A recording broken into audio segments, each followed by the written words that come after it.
Bismillahi masyaallah, la yasuqul khaira illallah. Bismillahi masyaallah, la yasrifu su'a illallah. Bismillahi masyaallah, ma kana min ni'matin faminallah. Bismillahi masyaallah, la haula wala quwwata illa billah. Alhamdulillahi rabbil alamin, alladzi anzalal Qur'an wa 'allamanal bayan. Wassalatu wassalamu ala sayyidina Muhammadin sallallahu alaihi wasallam, sayyidil anam, wa ala alihi wa ashabihi wa man tabi'ahum bi ihsan. Amma ba'du. Yang kami hormati keluarga besar Pondok Pesantren Haur Kuning Baitul Hikmah. Desanya apa? Mandalaguna. Sekirain Mandraguna ya. Mandalaguna.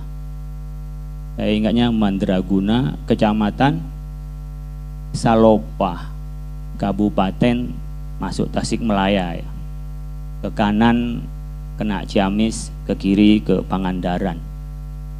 Keluarga besar Pesantren Haur Kuning Baitul Hikmah yang kami hormati Ki Haji Busyro Karim beserta seluruh keluarga.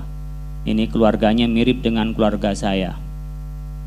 Sesaudara 7, 4 laki-laki, perempuan 3. Ini sama ini.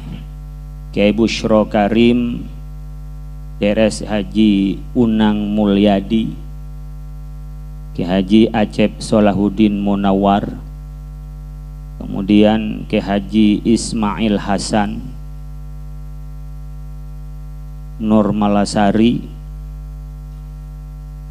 ajengan Aput SI, ini ajengan Iip Miftahul Fauz SAG, kemudian Sofiuddin.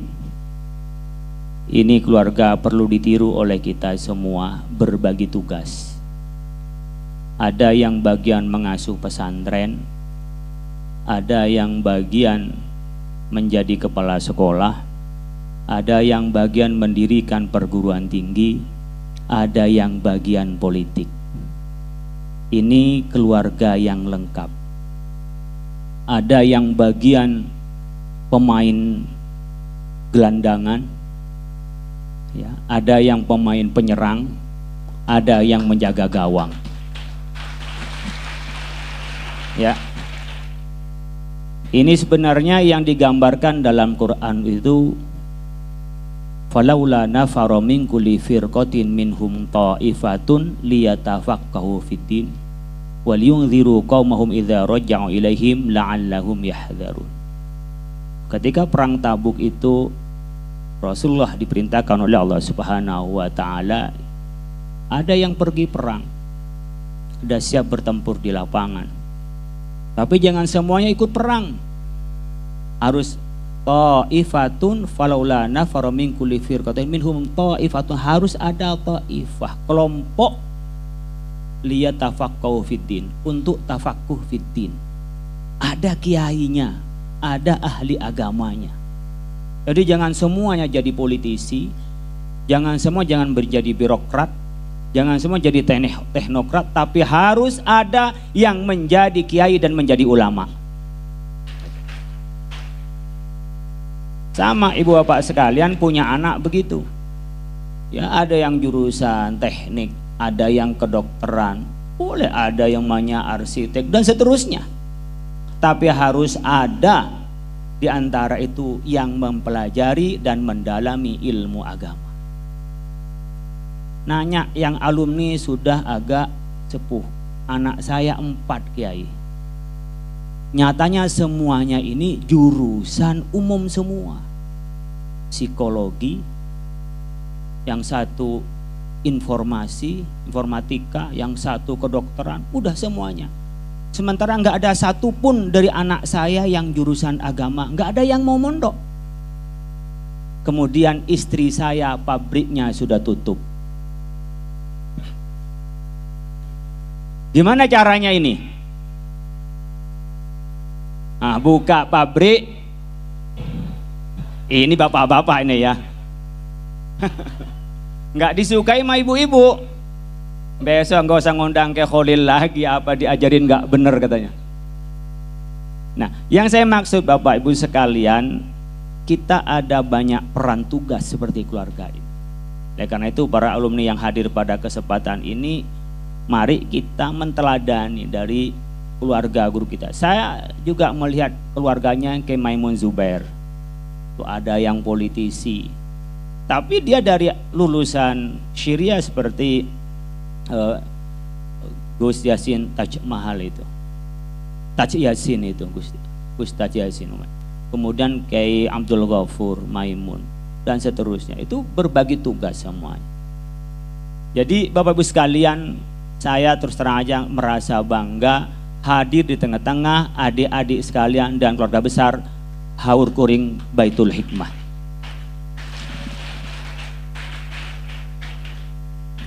Benar saya nggak nyesal, benar saya tidak merasa capek. Apalagi tadi dikasih duren agak puyeng dikit cuma. Bapak sekalian rahmatullah subhanahu wa ta'ala. Ini pesantren menarik ya. Tadi puisi dibacakan tentang bagaimana nama pesantren ini. Bukan hasil akal-akalan. Haur kuning karena dikasih oleh gurunya. Awalnya haur apa? Puncak haur. Diubah karena apa? Karena gurunya memberikan nama Haur Kuning. Dan ternyata nama itu adalah menjadi nama yang melegenda, sehingga di mana ada pesantren bisa mengubah tatanan dari hutan jadi pesantren, dari tempat jin menjadi tempatnya para ulama.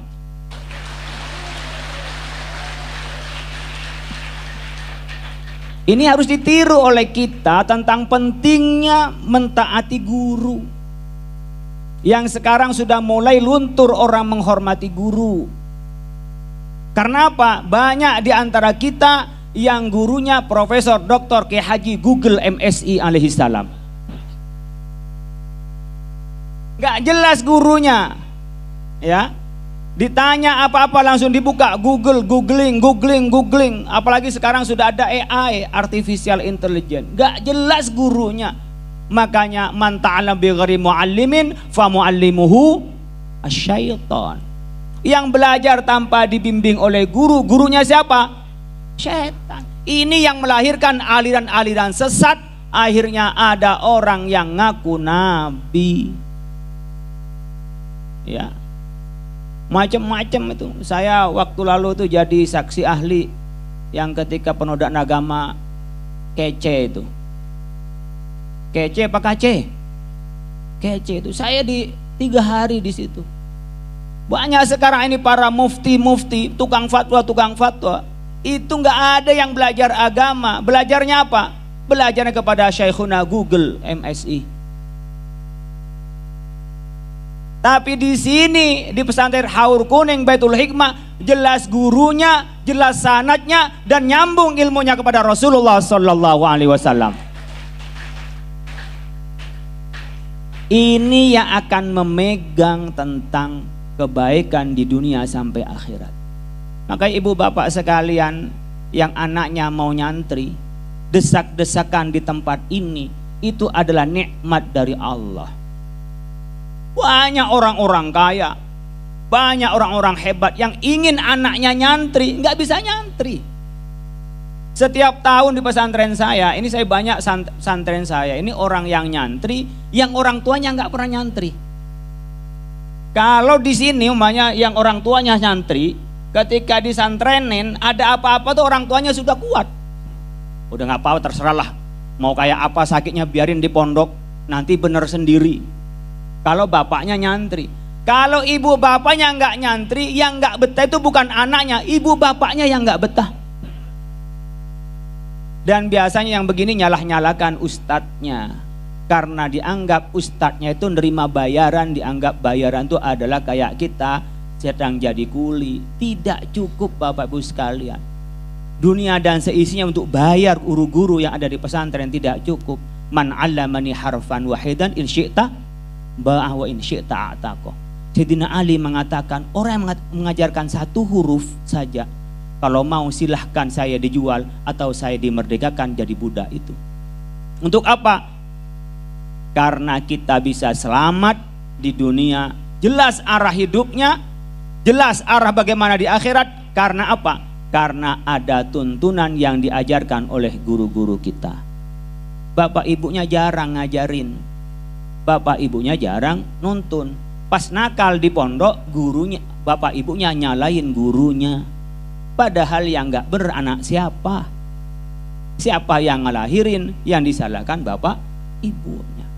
Ini pentingnya. Yang pertama kita jelas bahwa di era sekarang masuk kepada pesantren ini menemukan guru yang tepat, jelas silsilahnya, jelas alirannya, jelas madhabnya adalah nikmat dari Allah Subhanahu wa ta'ala.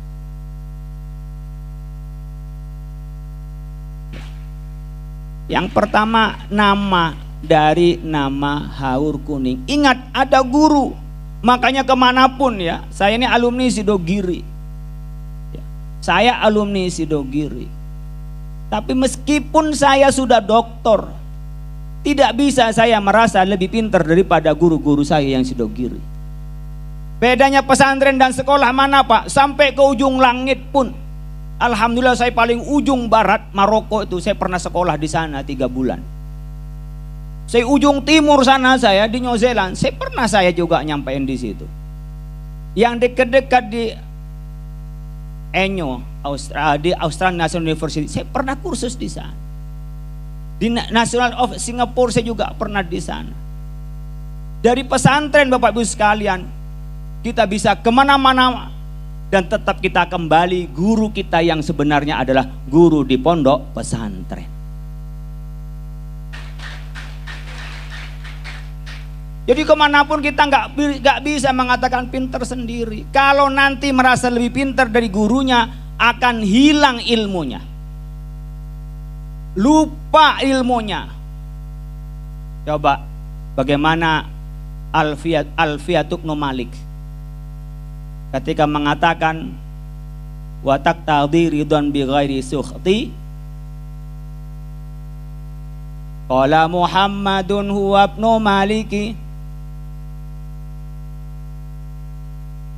musalliyan ala nabiyil mustafa wa asta'inullah fi alfiyah, kemudian wa asta'inullah fi alfiyah wa taqtadi ridwan bi ghairi sukhti wa huwa bisabi haizun tafdilah. Sampai di situ itu Ibnu Malik merasa lebih hebat dari Ibnu Mu'ti, hilang ilmunya. Yang dihafalkan 1002 bait itu hilang karena apa? Fa'iqatan Alfiyah Tabni Mu'ti. Gurunya namanya Ibnu Mu'ti yang ngarang Alfiyah juga. Sampai datang dalam mimpinya, kemudian diingat kembali. Kenapa? Karena dia mengatakan bahwa dirinya ini adalah lebih hebat daripada Fa'iqatan Alfiyah Tabni Mu'ti, karena merasa lebih hebat. Jadi Bapak Ibu sekalian, anak-anakku sekalian, ini pentingnya kita ini belajar adab, ta'allumul adab qablal ilm. Ibnu Mubarak belajar salazina sanatan, 30 tahun itu hanya belajar tentang adab, sementara belajar ilmu cuman isyrina sanatan, hanya 20 tahun. Ini pentingnya kita mengikuti guru. Maka nama ini mencerminkan apa? Cermin santri yang taat kepada guru sampai kapanpun, tidak pernah putus dengan guru, baik secara doa maupun secara keilmuan. Ini harus ingat ini di Baitul Hikmah. Kemudian Baitul Hikmah mendapatkan tadi pada saat tawaf. Coba, itu bukan inspirasi, itu namanya ilham. Kalau Nabi itu wahyu. Di tempat yang suci, di Multazam pada saat doa, mendengarkan Baitul Hikmah, Baitun rumah hikmah adalah kebijakan. Kemudian coba bayangkan dari 1964 baru 1978, bukan 79, 1978 baru mendapatkan ilham. Berapa tahun? Ya. Dari 14 tahun menemukan nama Baitul Hikmah. Artinya apa? Pondok pesantren tidak bisa semata-mata mengandalkan otak, tidak bisa mengandalkan hanya kepintaran orang, tapi ma'unah dan petunjuk dari Allah Subhanahu wa taala. Anak-anakku, kita belajar iya. Ya, kalau dulu pengen cerdas apa? Minum obat Celebrofit. Ya kan, minuman ini sekarang apa? Makanlah makanan yang bergizi, makan ikan biar cerdas katanya. Tapi ikannya udah nggak ada. Ini oke, kita ngikuti bagaimana kita ditunjukkan dalam ilmu gizi. Tapi ingat, yang memberikan ilmu wa ma'utitu minal ilmi illa qalila. Siapa yang memberikan ilmu adalah Allah. Baitul Hikmah, adik-adik sekalian, bapak ibu sekalian, rahmat Allah Subhanahu wa taala.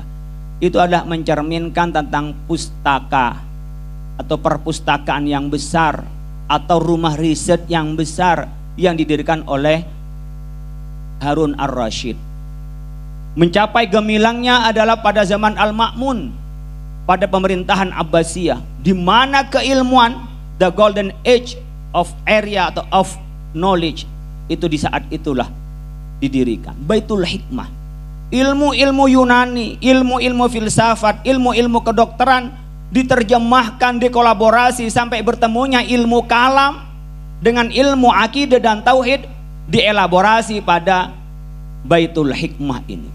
Cemerlang antara nakal dan akal, antara nas teks dengan konteks wal waqi, itu dimunculkan pada kajian saat itu. Tidak ada keilmuan-keilmuan yang lebih besar daripada Baitul Hikmah yang saat itu. Insya Allah Baitul Hikmah pada masa Harun ar-Rasyid dan Al-Ma'mun akan ada Baitul Hikmah yang meneruskan adalah Baitul Hikmah di Haur Kuning ini.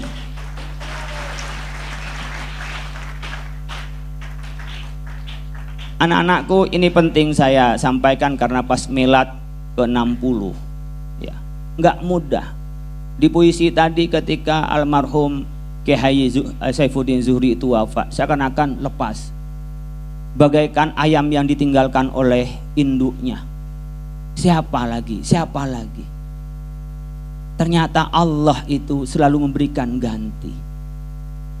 Patah tumbuh hilang berganti. Satu dipanggil oleh Allah, muncul 7-7-nya untuk merawat Haur Kuning Baitul Hikmah ini. Di sini saya masih ingat dari 6 pesannya dari almarhum itu, pendiri Kiai Saifuddin Zuhri, bahwa di sini tuh bukan sekolah sambil nyantren, tapi nyantren sambil sekolah.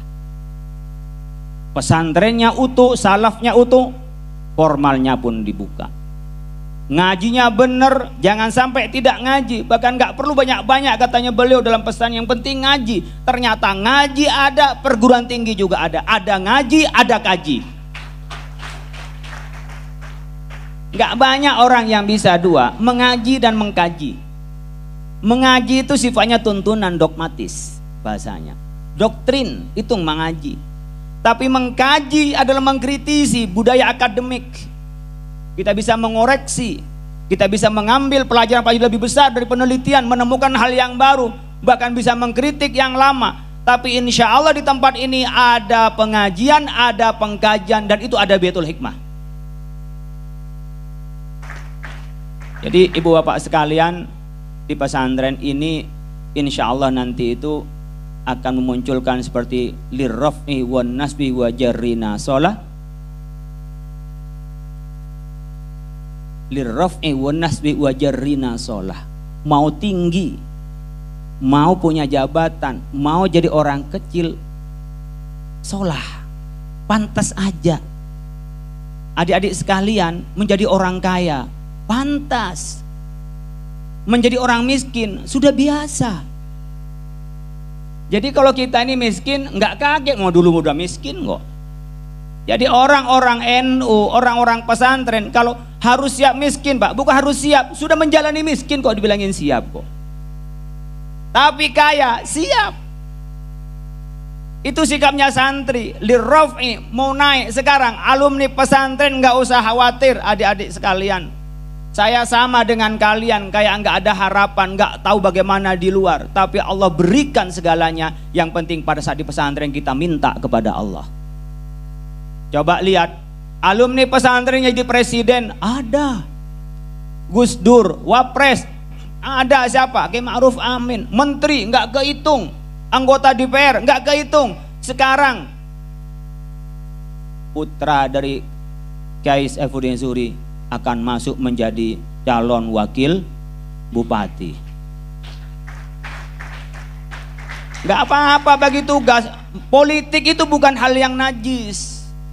Politik itu tempat perjuangan. Yang tidak boleh adalah membawa agama dipolitisir untuk kepentingan politik. Tapi harus dibalik bagi kita, bagaimana politik itu menjadi alat dari akidah dan dari syariah kita. Itu yang diinginkan oleh Nahdlatul Ulama, muassisin. Ya. Bagaimana NU tetap utuh, kemudian bikin partai namanya PKB. Partai Kebangkitan Bangsa. Bagaimana politik tetap jalan berkoordinasi dengan pemikiran-pemikiran, nilai-nilai, budaya-budaya di dalam NU kemudian diperjuangkan. Demikian juga kita di pesantren, ada yang jadi politisi, ada yang jadi anggota dewan, ada yang jadi birokrat, ada yang jadi bupati. Itu sah-sah saja, tapi ingat, cari kedudukan bukan cari duit, bukan cari gaji, tapi bagaimana bisa menyebarkan nilai-nilai pesantren lebih besar kepada umat dan bangsa. Itu yang harus kita wajarina sholah. Mau bawah gampang. Oh santri itu, coba kalau riwayatnya pondok ini, berapa orang, 2 orang diajarin, 3 orang diajarin, itu wajarina sholah. Punya jabatan, ya siapa yang nggak siap orang kaya. Kalau miskin sudah biasa. Miskin udah biasa kita. Jadi kalau adik-adik sekalian, saya tuh jalan ke Australia, itu banyak alumni pesantren yang profesor di sana.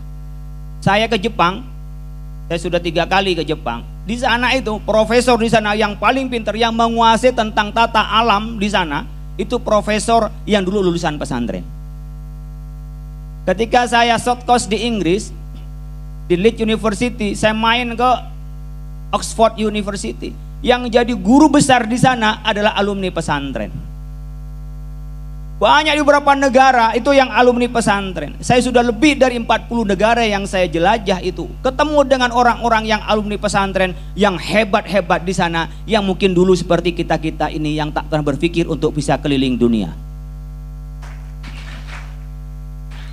Yang terpenting adik-adikku sekalian, gantungkan cita-citanya. Warfa bil dhammin wansiban fathan wajur kasron kadit oleh abdahu yasur. Warfa bil dhammin. Kita nih harus punya cita-cita yang besar. Boleh sekarang saya ini di sini udah siap dalam kehidupan apapun, boleh. Jadi kalau sudah ditempa seperti ini, insya Allah kemanapun mudah. Seingat saya alumni Sidogiri, mulai saya keluar lulus dari Sidogiri, tidak pernah mengalami kehidupan, tidak pernah mengalami pelajaran, tidak pernah mengalami tantangan seberat pada saat saya di pondok pesantren.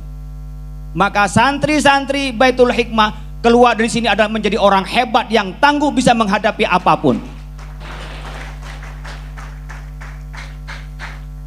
Jadi kalau ini putra putri dari almarhum Kiai Saifuddin Zuhri itu bisa membina besar dari salaf, dari ngaji, kemudian menjadi kholaf, kemudian menjadi perguruan tinggi, maka alumninya itu cara berbakti kepada gurunya bisa membawa nama harum pesantren Haur Kuning Baitul Hikmah kemanapun. Ada yang bikin pesantren seperti Kiai Zainul Muttaqin Madinatul Quran. Nanti ada yang menjadi rektor, ada yang menjadi nanti adalah bahkan mungkin nanti ada presiden alumni pesantren Haur Kuning Baitul Hikmah 2045. pada saat itu Indonesia emas 100 tahun.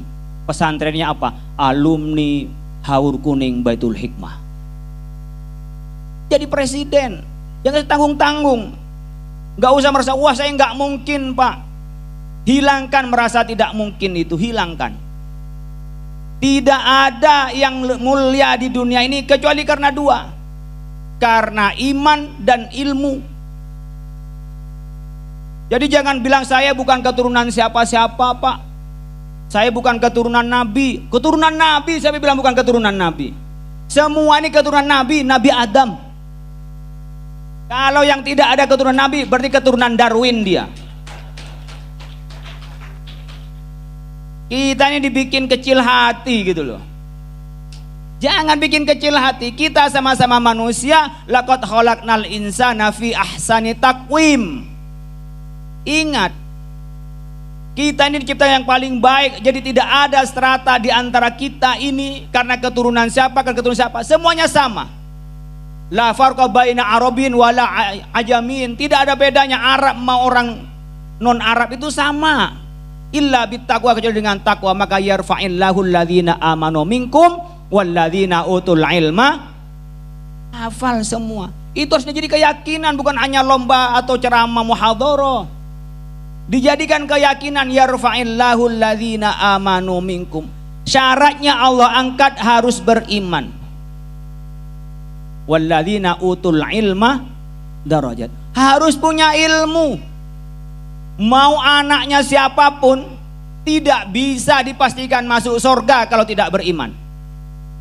Tidak akan masuk surga karena tiketnya masuk surga adalah iman. Mau anaknya siapapun, mau putra siapapun.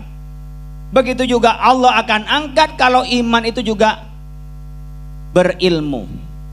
Yarfa'illahu alladhina amanu minkum walladzina utul ilma darajat. Makanya adik-adik sekalian, yang paling penting gimana dapat derajat tinggi di hadapan Allah. Sekarang ngafalin alfiah susah, gimana ngafalin alfiah? Tapi kalau sudah hafal alfiah selesai, semua ilmu-ilmu keagamaan itu mudah semua. Mau bicara soal sorof, mau bicara soal nahwu, selesai semua kalau udah alfiah itu hatam. Dan ternyata pesantren Haur Kuning Baitul Hikmah pesantren yang hebat dalam baca kitab dan ilmu nahwunya. Yang lain tuh gampang. Karena dulu pesantren ini mirip dengan pesantren saya di Sidogiri. Belajarnya nahwu itu sama dari Boyo, Sidogiri. Itu emang lombanya lomba baca kitab. Ya, kata orang ahli kitab katanya. Tapi muslim. Ya. Bukan ahli kitab yang di sana, ahli kitab tapi muslim. Belajar bahasa Inggris nanti gampang. Mau belajar apa? Bahasa Jepang pun gampang. Jadi kalau ilmu-ilmu yang lainnya itu udah mudah, melewati nahwu, melewati bagaimana alfiah itu udah dilalap, itu udah selesai. Oleh karena itu adik-adik sekalian, tanamkan cita-citanya setinggi-tingginya. Warfa bil dhammin wansiban fathan wajur. Kasron kadzikrullahi abdahu. Tapi ingat, kasron kadzikrullahi abdahu, ingat pada Allah. Banyak doa. Ya Allah, mudah-mudahan saya sukses hidupnya. Gak usah mikir kanan kiri seneng sama cewek, jangan dulu. Ya, ngelirik sana, lirik sini.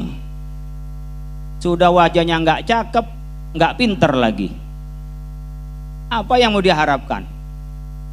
Dibilang kaya bukan anak orang kaya. Dibilang anak orang mulia bukan anak siapa-siapa. Sekarang saya bukan anak siapa-siapa. Tapi dengan iman dan ilmu saya akan jadi siapa-siapa. Mungkin ada yang ngebully, mungkin ada yang nyindir, mungkin sekarang ada yang menolak cinta saya. Tapi 20 tahun yang akan datang dia akan nyesal seumur hidup kenapa enggak menerima saya.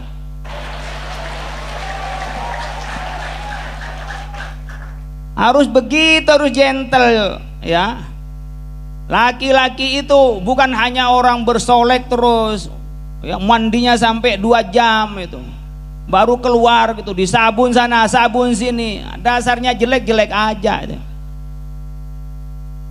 Bukan di situ. Waktunya Anda ini belajar, bisa niru Imam Syafi'i, bagaimana menjadi orang yang penasaran dengan ilmu, tak mau berhenti sebelum saya tahu, tak akan berhenti saya belajar sebelum saya ngerti. Itu Imam Syafi'i. Ketika main ke rumahnya Imam Malik, semalaman tidak tidur, diintip oleh anaknya Imam Malik. Ngapain Imam Syafi'i? Semalaman belajar. Kenapa? Karena ada satu masalah yang tak bisa dipecahkan, dia harus belajar malam itu. Sama dengan Bapak sekalian, ketika saya pergi ke Oxford University di Inggris, saya nanya, apa memang benar orang Yahudi lebih pintar daripada kita? Apa memang iya orang Yahudi otaknya lebih hebat dengan kita? Ternyata enggak lebih hebat. Tapi orang Yahudi ini di sana ketika belajar, sebelum dia berhasil dia tidak berhenti. Jadi cara Imam Syafi'i dipakai. Kalau kita kan enggak, belajar baru 10 menit, ngerokoknya 5 jam. Belajar baru buka buku, diajak jalan-jalan sama temennya. Jadi khazanah kita yang diambil oleh mereka, kemudian kita menjadi orang yang mundur. Kenapa? Karena tidak mengikuti para pendahulu kita. Ini anak-anakku sekalian, tanamkan cita-cita yang tinggi setinggi-tingginya. Itu yang disebut dengan kita merawat. Ya, ini temanya kan membangun kebersamaan dalam merawat khittah muassis. Jadi ini akan menjadi anak panah yang sekarang sedang diruncingkan, ditajamkan di tempat ini, akan nanti disebar ke seluruh, bukan hanya Indonesia tapi seluruh dunia. Berpikirnya begitu, kayak sekarang ini di sini pakai bawa HP nggak kalau mondok? Nggak bawa, udah bagus. Kalau bawa HP ini setan gepeng ini. Ini setan gepeng ini. Ibu-ibu, kadang-kadang bapak-bapak, ini bapak-bapak sekarang itu pegang HP, Bu, sehari semalam itu minimal 12 jam. Sampai tidur baru ditaruh. Jadi orang sekarang, bapak-bapak udah nggak bisa hidup tanpa handphone. Dan ini isinya macam-macam. Biasanya yang handphonenya lebih dari satu, itu biasanya istrinya lebih dari satu. Dan biasanya yang satu nggak dibawa ke rumah, itu biasa ditaruh di mobilnya, baru besoknya diambil, takut dibuka istrinya malam-malam. Nah, biasa ada di sini nih. Jadi kalau handphonenya ketinggalan, para bapak itu balik lagi. Nggak mungkin keluar tanpa bawa handphone, pasti balik lagi. Tapi coba ketinggalan istri, nggak bakalan balik. Coba tanya, berapa lama megang istri dibanding pada megang handphonenya? Banyak kan megang handphonenya. Ya, apalagi yang sudah tua-tua itu, sebulan belum ngapa-ngapain itu. Anak-anakku sekalian, ini yang penting bagi kita untuk merawat. Merawat apa? Rintisan yang lama menuju yang baru. Karena ke depan tantangan banyak. Sekarang kita bisa lebih hebat kalau punya sumber daya manusia yang tinggi. Ya, tidak ada negara maju itu karena sumber alamnya yang hebat. Jepang maju itu alamnya nggak ada apa-apanya, tapi orang punya kinerja, punya SDM yang bagus dia Jepang itu. Tidak ada negara yang maju karena alamnya yang kaya, tapi karena orangnya yang pintar-pintar. Jadi kalau anak-anakku sekalian belajar di sini, sebagai orang tua nitipkan anak di Haur Kuning Baitul Hikmah ini, harus bangga nanti akan menjadi anak yang bisa menggabungkan antara kepentingan dunia dan ingat pada akhirat.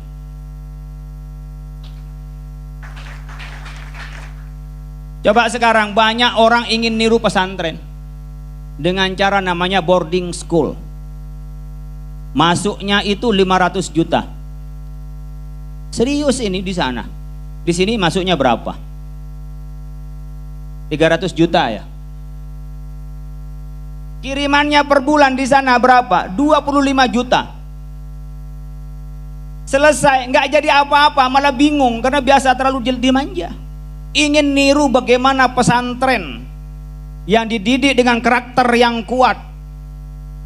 Coba kata-katanya almarhum muassis pesantren Haur Kuning Baitul Hikmah, Kiai Haji Saifuddin Zuri mengatakan, kan sederhana, sholat berjamaah di awal waktu. Coba bisa disiplin seperti ini, itu sudah hebat. Bisa disiplin awal waktu saja, dia ingat sholatnya. Ini kayak sederhana, tapi kita diuji dan diajari untuk disiplin. Bagaimana anak-anak sekalian diajari untuk tenggang rasa dengan yang lain. Mungkin desak-desakan, sehingga ketika ke depan ada masalah itu gak terlalu kaget. Yuk bayangkan anak-anak sekalian itu diajari oleh kita, oleh kiainya itu, dengan keteladanan kiainya. Bagaimana dia harus berjuang, anakku harus nyantri, anakku harus ngikuti Nahdlatul Ulama, harus berjuang melalui Nahdlatul Ulama, harus Ahlus Sunnah wal Jamaah. Ini penting. Kenapa? Karena nanti akan menjadi ngaur Ahlus Sunnah wal Jamaah yang mana yang dikehendaki. Bisa nggak paham? Sekarang tantangannya anak-anakku sekalian, yang benar bisa jadi salah, yang salah bisa jadi benar. Coba sekarang kita ini, saya di NU, saya di MUI, mencegah nikah sejenis, dianggap saya tidak sesuai dengan hak asasi manusia. Saya dianggap orang yang gak waras. Gak waras itu apa? Gak tahu hak asasi manusia. Laki-laki mau kawin sama laki-laki, kita larang. Masa ada laki-laki kawin sama laki-laki? Laki-laki itu kawin sama perempuan. Dia menganjurkan perempuan kawin sama perempuan, laki-laki kawin sama laki-laki. Kira-kira kalau laki-laki kawin sama laki-laki itu mengapain? Ini main apa ini kira? Perempuan kawin sama perempuan itu bisa ngapain kira-kira? Coba bayangin. Kita ini melarang begitu, dianggap kita ini orang yang gak waras. Makanya anak-anakku sekalian, sekarang selain kita tahu dalilnya di dalam agama, harus tahu argumentasinya. Karena yang dihadapi oleh kita adalah orang yang merasa pintar tapi gebelinger. Sekarang udah banyak kalau anak-anakku sekalian ke Thailand, datang kemana, ke Amerika, itu banyak orang laki jadi perempuan, yang perempuan jadi laki. Dan kalau dibilang itu nggak bener, kita yang dibilang orang nggak bener. Coba bayangin Bapak sekalian. Kemarin saya yang ya dengan kita sendiri, saudara sendiri Muslim, soal khitan perempuan, tiba-tiba pemerintah melarang perempuan dikhitan karena mayoritas adalah dipotong punya perempuan. Coba divisualisasi kayak apa nih? Padahal apa? Islam mengatakan ikhfidhi wala tunhiki. Itu definisinya. Dibikin definisi sendiri sehingga syariat yang tidak dilarang dilarang. Kita harus punya argumentasinya. Bisa bayangkan paskibraka, coba. Saudara kita sendiri yang ngelarang pakai jilbab. Gak apa-apa, tepuk tangan juga. Tepuk tangan, tepuk tangan. Ini mantan rektor UIN yang tanda tangan. Mau paskibraka ke depan katanya pas pengukuhan saja yang nggak boleh pakai jilbab. Yang kedua pas pada saat pengibaran bendera. Itu kan sama. Udah sekarang aja berapa 5 menit Anda telanjang kan sama. Coba bayangkan bagaimana sekarang fitnah ini yang begitu menyebar dan dianggap kita yang tidak waras ketika diprotes. Makanya hanya percaya saya dan saya yakin bahwa alumni pesantren Haur Kuning Baitul Hikmah itu akan menjadi perjuangan kita semua,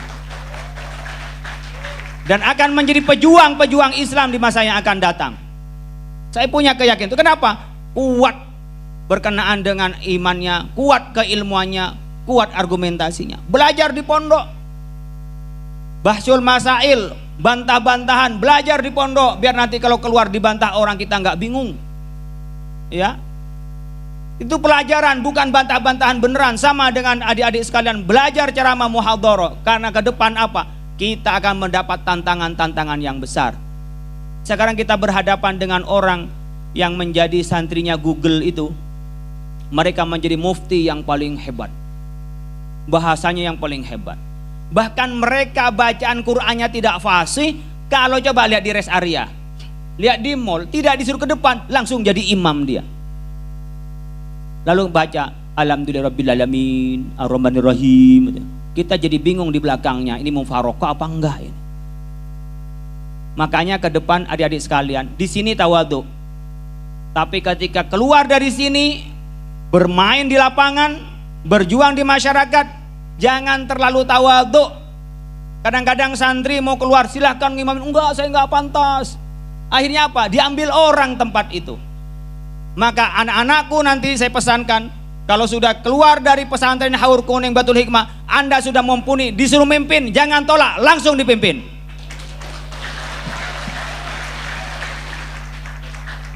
Jangan Anda tuh, waduh saya nggak pantas. Akhirnya apa? Orang yang pegang, yang nggak pernah belajar agama, yang jadi mufti, maka menjadi dhalun mudhillun, sesat menyesatkan. Ini yang harus kita pelajari bersama. Ada tempatnya. Kalau depan Kiai Busyra Karim, ya, depannya Kiai Zainul Muttaqin, depan para kiai, ya sudah jangan ke depan ngimamin, silahkan kiai gitu. Tapi kanan kiri kok nggak ada guru saya, disuruh ke depan, langsung ke depan. Bahkan tanpa disuruh ke depan, langsung ke depan. Karena saya yakin bacaannya lebih fasih alumni pesantren Haur Kuning Baitul Hikmah. Mungkin adik-adik saya ini, para santri, belum merasakan itu.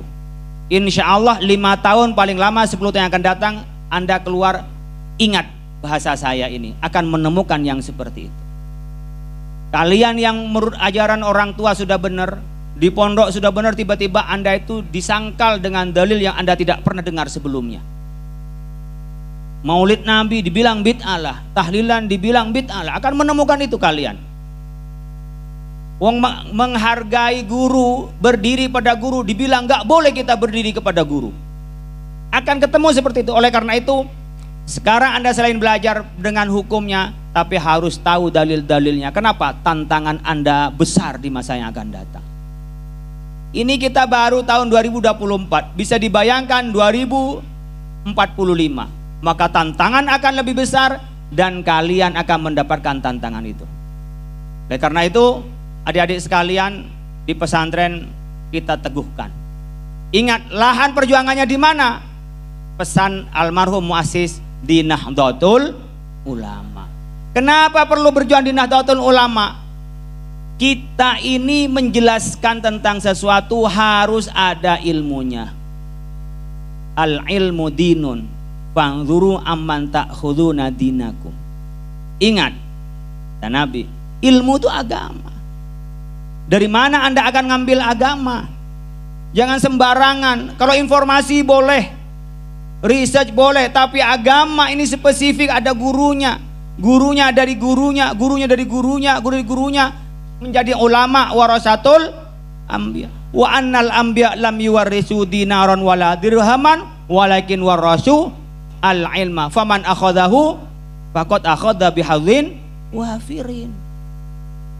Jadi kita ini harus ada gurunya. Gurunya dari gurunya. Gurunya dari gurunya itu adalah ulama, tabi'in, sampai sahabat, sampai Rasulullah. Itu ilmu kita di dalam agama. Enggak boleh ngarang-ngarang sendiri. Makanya kita ada tafsir itu, tafsir birriwayah, tafsir bidirayah. Kita belajar tentang khus dan am, ada muqayyad dan mutlak. Itu belajar dari ulama, enggak sembarangan. Dan kalau kita sudah dapat ilmu, yakin dengan ilmu dan iman kita akan mengungguli kepada yang lain di hadapan Allah. Begitu juga di hadapan manusia. Jadi jangan sampai, ya saya bapak kan bukan siapa-siapa pak, saya dari keluarga bukan siapa-siapa.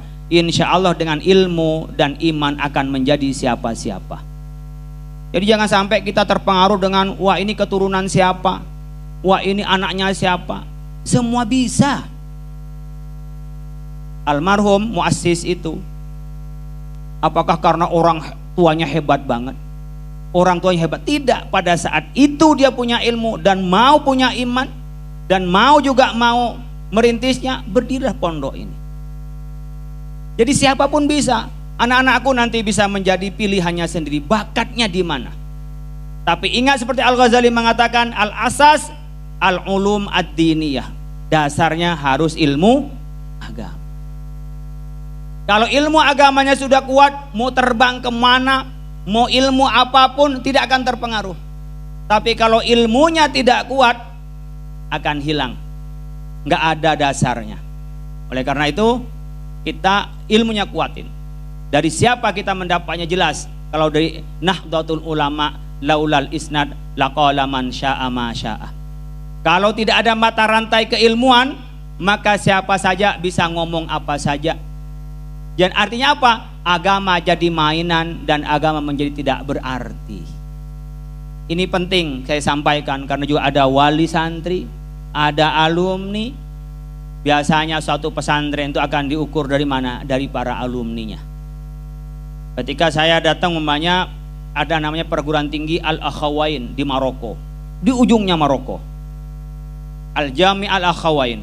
Jami'ah ini adalah perguruan tinggi yang didirikan oleh Saudi dengan Amerika, tapi pelaksananya di Maroko.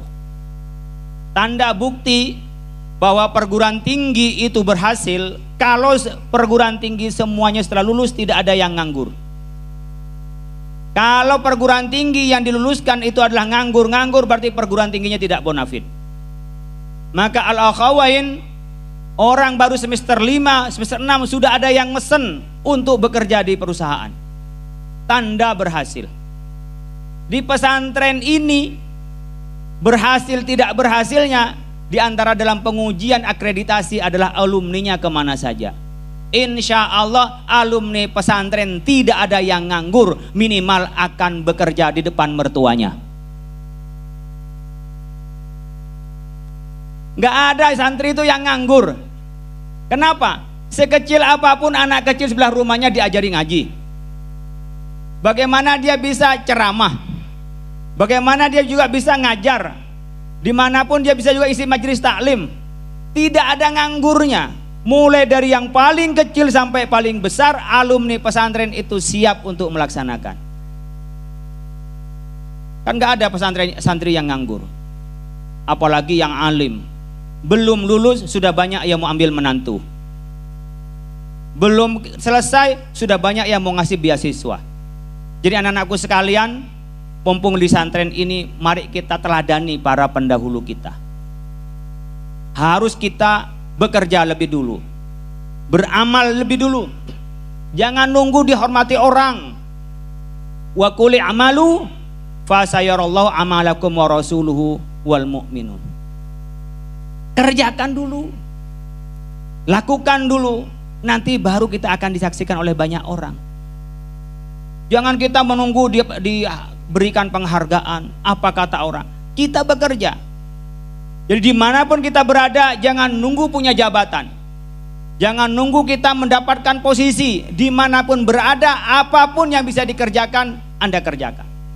Tapi ingat, mulai dari pesantren, Anda mau jadi apa, Anda mau gimana, dan Anda mau bermanfaat di mana.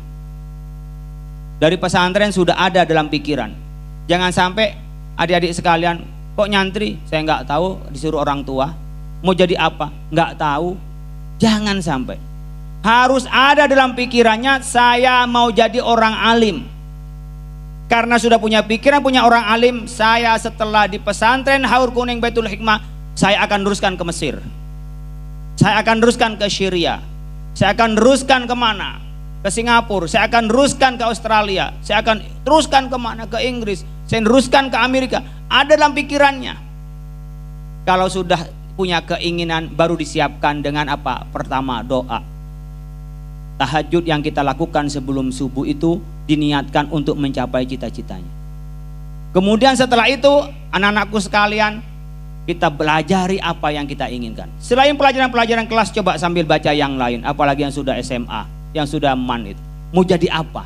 Allah akan memberikan apa yang akan menjadi dugaan kita, apa yang ada jadi pikiran kita. Itu yang perlu kita lakukan. Makanya pesantren ini berdiri bisa nggak kebayang. Tempatnya di ujung begini, tahun 64 bisa dibayangin. Gimana tahun 64 di sini? Kira-kira ini siapa yang mau sekolah ke sini? Kebayang nggak di sini? Nggak kebayang. Orang bisa dari 400 jadi 4.000, dari 500 jadi 5.000. Orang nggak diundang daftar sendiri. Siapa yang menggerakkan hatinya? Wa'adzin fin nasi bihadzal ma'hadi ya'tuka rijalan wa ala kulli dhamirin ya'tina min kulli fajjin amik. Jadi kayak Ka'bah, semua orang rindu. Ya, tadi ada dari Bogor, santrinya datang ke sini. Faisal Mutakin datang ke sini, masih jadi santri, nyampe sini jadi santri lagi. Pulang nyampe rumahnya jadi kiai lagi. Itulah santri. Kalau kita coba, kalau yang profesor, ketika jadi profesor sudah nggak ada yang lebih pintar lagi, nggak ada yang tahu gurunya. Tapi santri kemanapun tetap santri. Maka tadi dalam lagunya itu mengatakan santri akan menjadi penerus para kiai. Dimanapun kita akan menjadi penerus. Itu santri. Makanya kita wakuli malu, kerjakan dulu. Jadi gak boleh ada santri yang nganggur. Ada satu anak orang, ajari satu, itu akan menjadi 1000. Dimana kita berada, tebarkan kebaikan, amalkan ilmunya. Saya dulu dikasih pesan dari kiai saya, dimanapun ada, dimanapun Anda berada, dimanapun Anda tempatnya, jangan lupa Anda ngajar meskipun seminggu hanya sekali. Biar apa? Biar ilmunya jalan. Ketika punya niat begitu, maka saya daftar jadi dosen. Toh saya juga harus ngajar. Karena apa? Pesan guru ngajar. Kita tidak bisa pinter alim karena hanya belajar saja. Para mu'alif, orang-orang yang alim itu karena ngajar. Oleh karena itu, kita niat mengamalkan ilmu yang kita punya dan kita ingin meneruskan para pendahulu kita. Dibikin jaringan, coba alumni Haur Kuning Baitul Hikmah. Berapa dari alumni ini sekarang yang keluarnya? Mulai dari awal sampai sekarang. Kemudian yang hidup masih berapa? Kemudian dari yang hidup ini berapa model-model profesinya? Berapa yang dosen? Berapa yang birokrat? Berapa yang teknokrat? Berapa yang politisi? Berapa yang... Untuk kebersamaan nanti ini akan bisa menggodok adik-adik mana yang mau ke sekolah ke Timur Tengah, mana yang mau sekolah ke Barat, mana yang sekolah ke negeri, bahkan bisa bikin sebuah link antar alumni itu yang nanti tahun 2045 ada alumni pesantren Haur Kuning Baitul Hikmah yang akan menjadi pesantren Republik Indonesia. Menjadi presiden, bikin pesantren. Ketika Kang Iip, ya, Ajengan Iip itu nyalon wakil bupati, kan gampang, berapa alumninya? Suruh milih semua.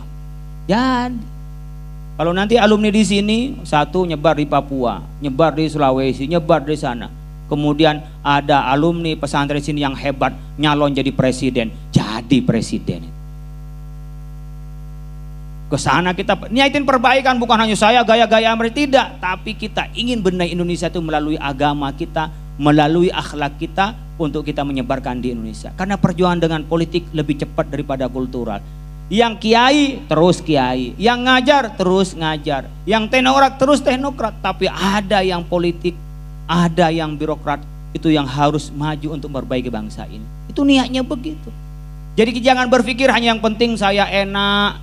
Ini sekarang banyak anak-anak muda sekarang ini, gimana? Yang penting dapat pekerjaan. Kamu kerja di mana? Kamu berapa gajinya?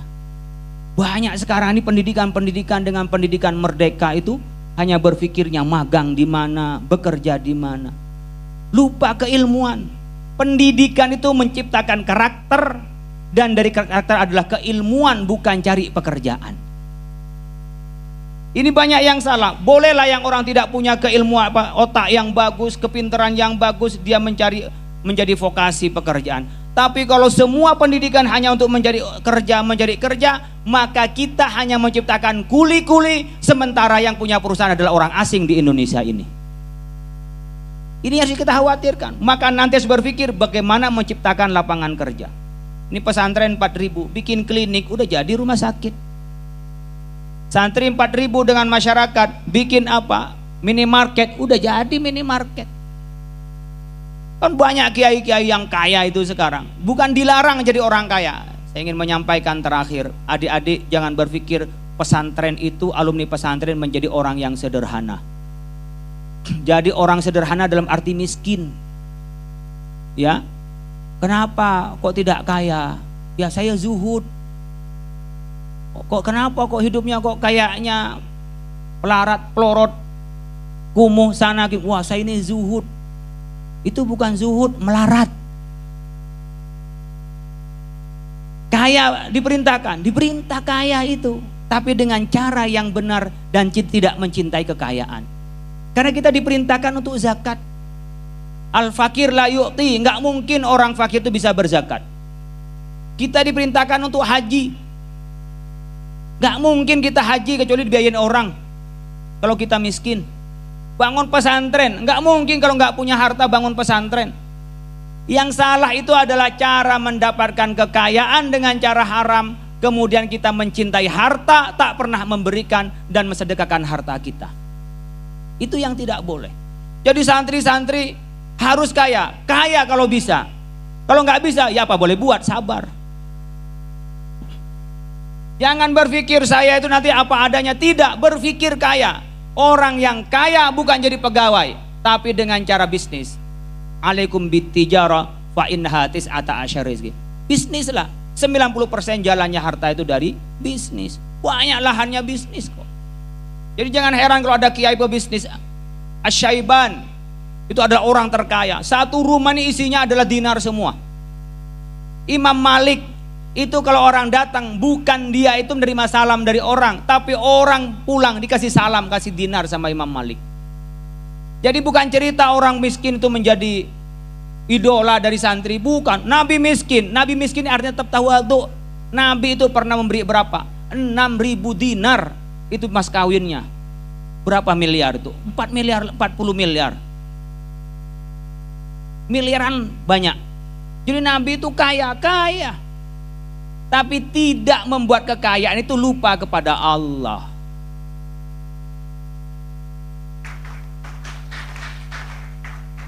Saya tadi cerita-cerita dengan Kiai Zainul Mutakin. Bikin yayasan, bikin pesantren. Penasehatnya adalah pengusaha. Kalau bikin pesantren semuanya orang alim, nggak jadi pesantrennya. Ketika mau bangun begini nggak ada duitnya, semua hanya mau ngajar. Kan sama kita bikin membangun bangsa, kata Kiai Hasyim Muzadi, membangun negeri ini dengan pakai zakat, dikumpulin orang semua 1000, bicara soal zakat, yang hadir semuanya mustahik. Ya pulang sama-sama bagi-bagi proposal, nggak ada yang dapat bantuan. Tapi 3 orang namanya Abu Rizal Bakri, Yusuf Kala, Khairul Tanjung, 3 orang jadi, nggak repot-repot. Oleh karena itu anak-anakku sekalian, jangan pernah berpikir bahwa kaya itu keluar dari Islam atau kaya itu tidak zuhud. Ada orang kaya tidak mencintai harta, tapi ada orang miskin sangat cinta harta.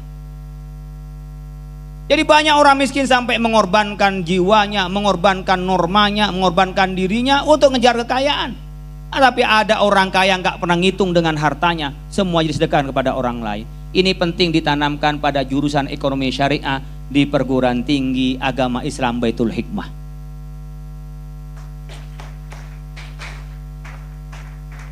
Jadi kaya itu penting, dan bisnis yang bisa cepat kaya apa? Harus kreatif. Sekarang banyak umpamanya orang pesantren yang kita lillahi ta'ala sekarang dibisnisin dengan tadi masuknya 500 juta per bulannya dia bayar 25 juta. Itu jadi bisnis kalau kita lillahi ta'ala. Bahkan kiainya punya bisnis untuk bayarin santrinya, itu kita. Tapi karena ini dianggap suatu yang peluang dalam pendidikan, orang percaya dengan lulusan pesantren, kemudian dibikin boarding school, bayarnya mahal. Kita tidak memperdagangkan pendidikan, tapi kita mendagangkan memang bisa didagangkan, kemudian kita kembangkan dan kita menjadi sedekah untuk perjuangan kita. Itu yang kita inginkan. Saya sampaikan ini karena seringkali di pesantren-pesantren yang salaf itu anti kemapanan, anti kekayaan, dan menganggap ini zuhud. Orang zuhud itu kalau hartanya banyak, orangnya kaya tapi hidupnya sederhana. Itu orang zuhud. Apakah boleh Pak kita berpakaian yang cakep? Boleh. Sayyidina Umar ketika mau datang dengan Raja Romawi, itu pakaian yang paling hebat, yang paling mahal. Ditanya oleh sahabat, Sayyidina Umar, kenapa engkau berpakaian begitu? Biar dia tidak meremehkan saya, nanti kira saya miskin. Saya pakaian yang cakep. Mirip adik-adik sekalian, nanti kalau keluar, kiai kok mobilnya jelek, pakai yang cakep kalau punya, tapi jangan ngutang. Jangan ngutang. Gimana caranya? Ya bisnis. Gimana cari duit yang benar? Jadi dari sekarang itu jangan berpikir saya jadi orang sederhana dalam arti miskin. Saya jadi orang sederhana, uang saya melimpah, banyak saya dapat duit, kemudian saya dengan hidup sederhana. Sekarang yang jurusan ekonomi syariah, saya tak buka nih rahasianya. Bisa saja adik-adik bikin bank sendiri. Jangan kerja di bank, bikin bank. Adik-adik yang di ekonomi syariah, jangan hanya berpikir ngelamar kerjaan di asuransi, bukan, bikin asuransi sendiri. Jadi berpikirnya tuh bikin. Kalau sekarang saya itu nge-apply, saya itu daftar untuk jadi karyawan biar saya tahu, tapi tidak selamanya saya jadi karyawan. Begitu cara berpikirnya. Minimal jadi dewan pengawas syariah. Dewan pengawas syariah satu tempat bisa 50 juta. Dan bisa jadi dewan pengawas syariah di 5 tempat. Udah 250 juta. Mau nikah 4 cukup.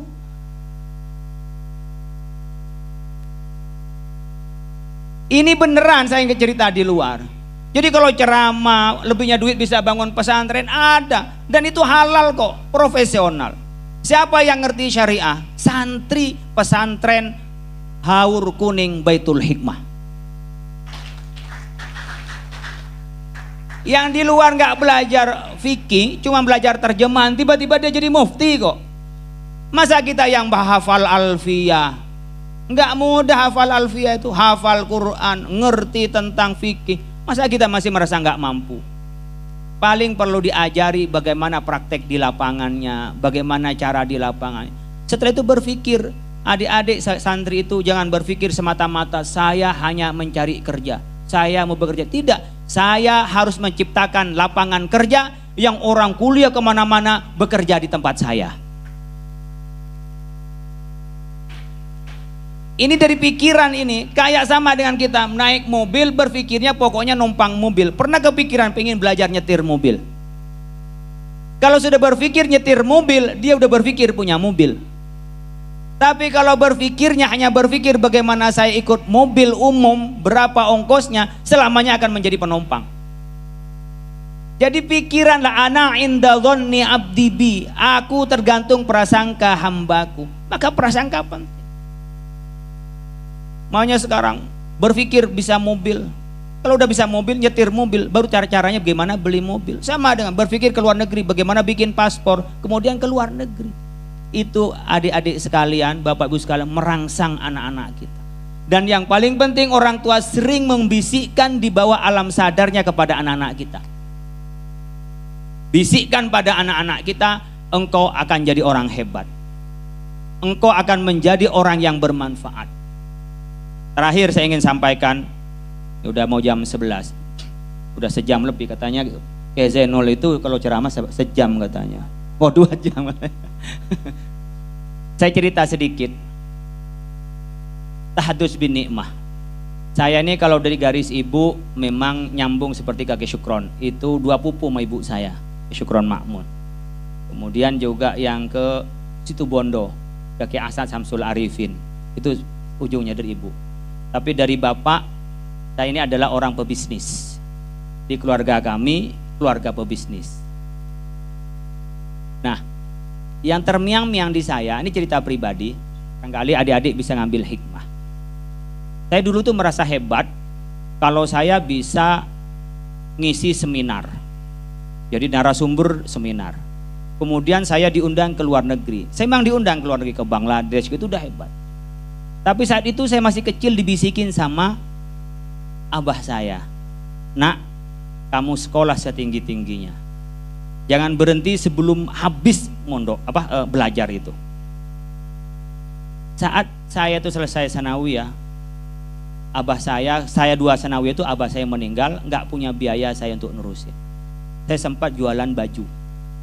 Ini cerita barangkali jadi inspirasi sama adik-adik sekalian. Saya jualan baju. Tapi setelah jualan baju, saya nggak laku baju saya, malah ditahan polisi, dianggap saya bawa petasan. Itu di Jembatan Merah Surabaya. Ingat saya pada pesan orang tua, jangan berhenti nak, kamu nih belajar. Saya berhenti dagang, pergi ke Jakarta bawa 86.000. Nyari pesantren di Jakarta yang bisa nampung saya. Saya masuk di pesantren Raudhatul Muta'alimin di Cawang. Ngajar selama sebulan di sana. selama setahun maksud saya, yang penting bisa bertahan hidup. Karena saya cuma bawa duit 86.000. Setelah itu saya coba daftar di Lipia, karena Lipia itu beasiswa gratis dan dapat bayaran. Diterima. Jadi saya ke Jakarta sampai doktor itu sangunya cuma 86.000 tahun 92. Yang saya ingin sampaikan sama adik-adik, kalau digantungkan dalam pikiran dan tekad saya harus berhasil belajar, adik-adik akan berhasil. Saya dari doktor di Malaysia, saya ngambil pos doktor saya di Maroko. Pos setelah doktor itu sekolah lagi. Kursus lagi saya di National Singapore. NUS, National University of Singapore. Saya juga pernah di Iran 1 bulan, belajar di Iran, short course juga. Putar-putar di Australia itu sampai 8 kota di Australia. Yang saya ingin sampaikan ke adik-adik, pikirkan untuk sampai pada cita-citanya. Dengan jalan apapun Allah akan berikan jalannya.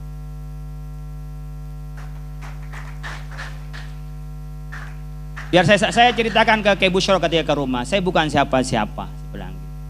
Kemudian ketika saya sudah di UI ngajar, saya berpikir-pikir, saya nggak pernah kuliah di UI. Katanya UI perguruan tinggi yang paling hebat, bisa nggak saya taklukkan UI? Saya jadi dosen. Alhamdulillah bisa diterima. Setelah diterima saya berpikir, bisa nggak saya menjabat di UI? Saya sampai jadi kaprodi di UI, di pasca sarjana. Tapi di situ termiang-miang di pikiran saya bahwa Abah dulu mengatakan, kamu nak dimanapun berada, punya pabrik sampai 10, saya tidak lebih bangga daripada kamu punya pesantren. Di situ saya berpikir saya harus bikin pesantren. Saya rumah cuman 170 meter persegi rumah saya. Alhamdulillah tidak ngontrak, sudah beli. Tapi saya berpikir gimana bisa bikin pesantren. Kan nggak mungkin pesantren di bawah 1000 meter. Beli di Jakarta dari mana? Pada tahun 2014 saya sudah selesai menjabat di UI. Saya hanya berpikir saya bikin pesantren. Saya tidak akan menjabat apa-apa lagi di perguruan tinggi, saya hanya mau bikin pesantren. 2014, 2016 saya dapat tanah, 2017 saya sudah selesai dapat tanah 1 hektar di Depok yang saya tempati sekarang. Yang sekarang harga tanah itu 1 meter 10 juta. Dan saya luasin di 2022 menjadi 1,5 hektar. Dan dari 2019 saya mendirikan pondok pesantren. 2020 kena COVID, saya buka itu. Belum ada bangunan apa-apa, hanya ada 1 tiang. Yang itu akan saya jadikan bangunan. Jadi setiap orang survei, pondoknya mana, tapi kok sudah buka pendaftaran. Jadi orang heran, orang mau daftar brosurnya cakep, pas nyampe nggak ada kelasnya. Ini bonek ini bonek. Setelah itu saya berpikir nggak ada duit. Saya doa kepada Allah, ya Allah, saya di jalanmu ya Allah, masa saya nggak dikasih jalan. Jadi saya nagih sama Allah, kami di jalanmu ya Allah, masa nggak dikasih jalan. Tahajudnya gitu aja, saya di jalanmu masa nggak dikasih jalan. Tiba-tiba ada orang memberikan sumbangan tanpa dikenal, menawarkan, dan tanpa saya minta, ngasih 1 miliar, cukup 1 gedung 2 lantai. Di bawah buat sekolah, atas buat asrama. Itu pertama kali. Dan alhamdulillah terus berkembang. Sekarang sudah ada 2 gedung, yaitu lantai 3, masjid lantai 3, asrama putri 2 lantai, dan sudah berjalan. Sekarang sudah angkatan kedua SMP-nya dan SMA-nya sudah kelas 2. Yang ingin sampaikan, ini kok pada diem semua ini. Ngantuk apa enggak nih kok? Dengerin apa ngantuk? Nah, yang saya ingin sampaikan adik-adik sekalian, saya cerita ini tahadus bin nikmah. Camkan niatnya mau jadi apa. Doa kepada Allah yang saya tadi sampaikan. Doa, pikirkan mau jadi apa. Minta doa sama ibu bapaknya. Jangan pernah bikin orang tua itu marah. Minta ridhonya kepada orang tua. Berbaktilah kepada guru, insya Allah jalannya akan ketemu. Kalau toh liku-liku itu hanyalah ujian dari Allah yang nantinya akan berhasil. Ini yang bisa kami pesankan pada adik-adik sekalian dan para bapak ibu sekalian untuk menjadi orang tua, karena sekarang godaannya besar. Salatullah salamullah ala taha rasulillah. Salatullah salamullah ala yasin habibillah tawassalna bismillah wa bil hadi rasulillah wa kulli mujahidin lillah bi ahlil badri ya Allah. Terima kasih, mudah-mudahan bermanfaat bagi kita semua. Ya, bagi kita yang hadir di tempat ini dapat barokahnya. Tentu datang kepada haul adalah orang yang hebat, tafaulan, mudah-mudahan kita dapat berkahnya. Saya itu kalau datang ke pesantren tua dan kalau saya diundang pesantren-pesantren apalagi pesantren tua, selagi bisa saya sempatkan. Karena saya berpikir saya hanya sekali datang begini, sementara yang di pesantren sehari semalam 24 jam berjuang untuk mendidik anak-anak kita. Sehingga dengan datang begini ingin dapat barokahnya para pendahulu-pendahulu kita, sehingga kita oleh Allah dituntun jalannya anak-anak kita dan kita bisa husnul khatimah. Terima kasih. Wallahul muwaffiq ila aqwamit thoriq. Ihdinas siratal mustaqim. Assalamualaikum warahmatullahi wabarakatuh.